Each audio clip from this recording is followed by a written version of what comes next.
Hello guys, good morning. This is Seth Subodhi. My channel is Cook Like Storm. Today is 1st January 2025. So আজকের ডেটে আমি আমার চ্যানেলের journey শুরু করছি। আশা করি তোমাদের ভালোবাসা পাবো, তোমাদের ভালোবাসা বঞ্চিত হবো না।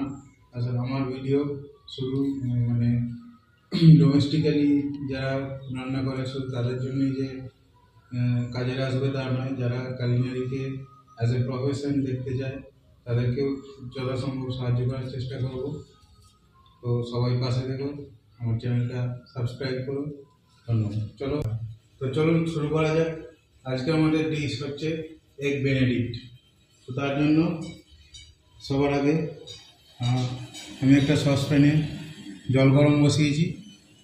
তো এগ বেনেডিক্ট বানাতে মেনলি যেটা লাগে, জলটা গরম হয়ে গেছে। তো নর্মালি এটা পোচ এগ বানানো হয়। তো এখন দেখতে পাচ্ছেন যে জলটা ফুটছে অনেকটাই। তো আমরা এবার গ্যাসটাকে একটু স্লো করে দেবো। এতে মোটামুটি আপনার 10 থেকে 15 ml মতো ভিনিগার দেব। আমি আন্দাজে দিচ্ছি, আপনারা মেজার করেও দিতে পারেন। আর ভিনিগার দেওয়ার পরে সামান্য পরিমাণ সল্ট দিতে হবে।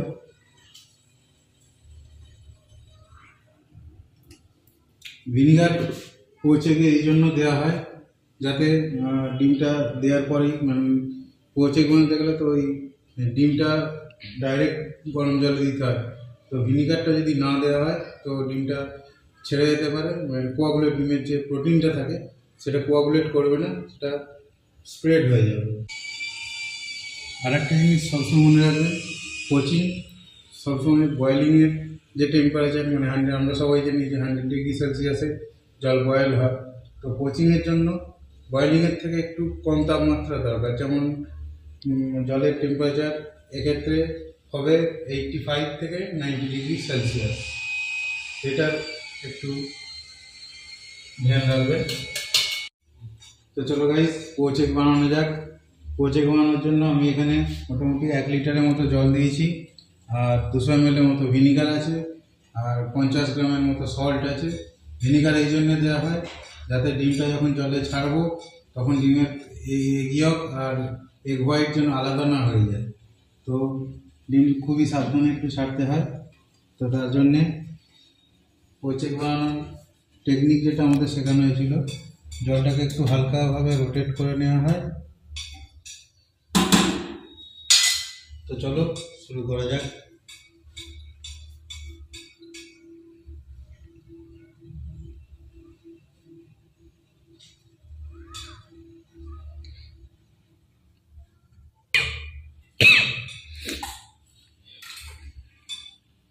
তো এইভাবেই আর একটা পোচেক আছে, সেটাও সেট করে নেব।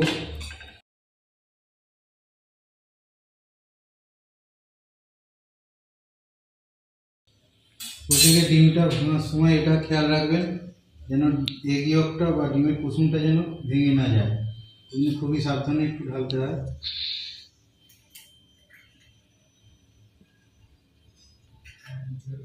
এই যে দেখুন আমি ভেঙেছি, এখানে ইয়কটা কিন্তু গোটা আছে, ইয়কটা ভাঙেনি।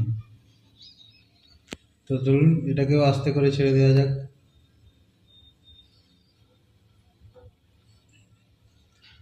এটা আপনাদের দেখে মনে হচ্ছে যে সেট হয়নি, কিন্তু এটা কিছুক্ষণের মধ্যে সেট হয়ে যাবে। ইংলিশ মাফিন ব্রেড টোস্ট করার সময় এটা আমি বাটারই দিচ্ছি, কিন্তু এটা ক্ল্যারিফাইড বাটার। ক্ল্যারিফাইড বাটার মানে এক্সট্রা কিছু না, শুধু যে দোকান থেকে যে বাটারটা আপনারা পান সেই বাটারটাকে একটু ফুটিয়ে বয়েল করে সেটাকে স্ট্রেন করা হয়, ছেঁকে নেওয়া হয়, সেটাই হলো ক্ল্যারিফাইড বাটার।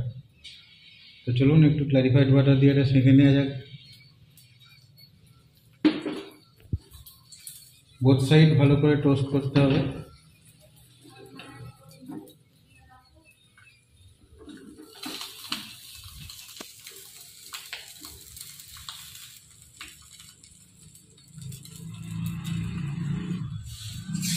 আর এদিকে পোচেকটাও মাঝে মাঝে খেয়াল রাখতে হবে।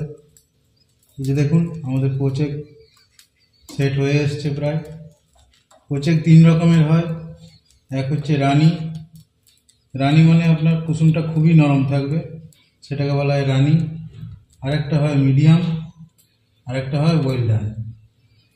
তো আমরা যেটা করব সেটা হচ্ছে রানী টু মিডিয়াম, মানে রানী অবস্থায় জল থেকে তুলব, কিন্তু যখন সার্ভ করব তখন সেটা মিডিয়াম হয়ে যাবে। তো চলুন, ব্রেড আমাদের টোস্ট হয়ে গেছে, তো এটা আমরা অফ করে দেব।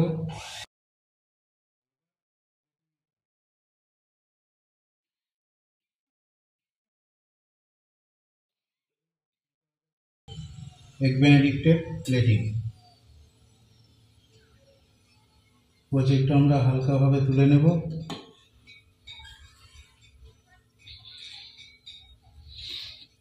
চলো গাইস, এগ বেনেডিক্টের প্লেটিং শুরু করা যাক।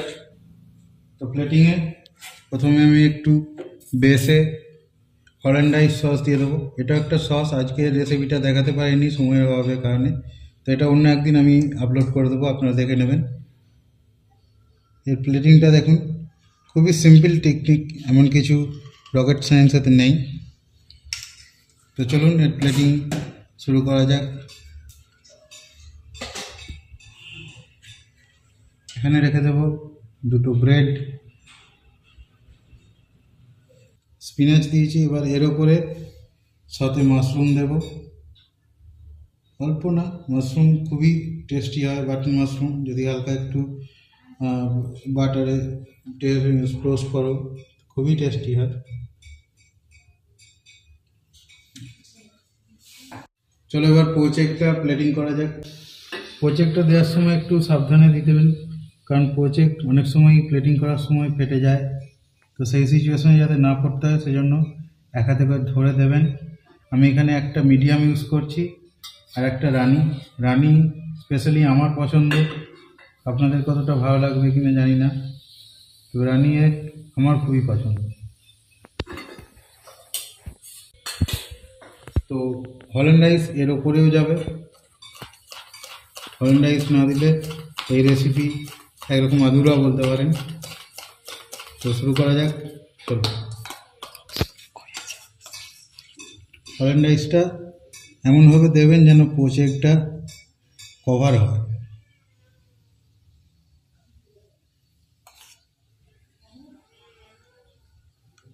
ব্রেডে বেশি হল্যান্ডাইজ দেবেন না, কারণ হল্যান্ডাইজ ব্রেডে গেলে ব্রেডটা সগি হয়ে যায়। তো সার্ভ করার সময় যদি ব্রেড সগি হয়ে যায় অতটা ভালো লাগে না। তো ততটাই হল্যান্ডাইজ দেবেন যতটা দিলে আপনার পোচেকটা কভার হয়। এবার কিছুটা সতেজ মাশরুম আমার এক্সট্রা হয়েছিল, তো সেটা আমি একটু হালকা করে প্লেটিং করে দেব। খেতে খুবই সুন্দর হয় সতেজ মাশরুম, প্রোটিন রিচ। যারা ডায়েট করছেন তাদের জন্য এটা খুবই উপকারী। তো আর এটা গার্নিশ করে দেব এর ওপর সামান্য, নর্মালি চাইভস দেয়, কিন্তু চাইভস আমাদের এখানে অ্যাভেলেবেল না, তো চাইভসের জায়গায় আমি ইউজ করেছি স্প্রিং অনিয়ন। তো এটা আপনারা যদি কোনো ব্রেকফাস্টে ট্রায়াল দিতে যান কোনো 5 স্টার হোটেলে, তো ব্রেকফাস্টে যদি এই রেসিপিটা ট্রাই করেন তো অবশ্যই হেড শেফ আপনার প্রতি খুবই মানে অ্যাপ্রিসিয়েট হবে।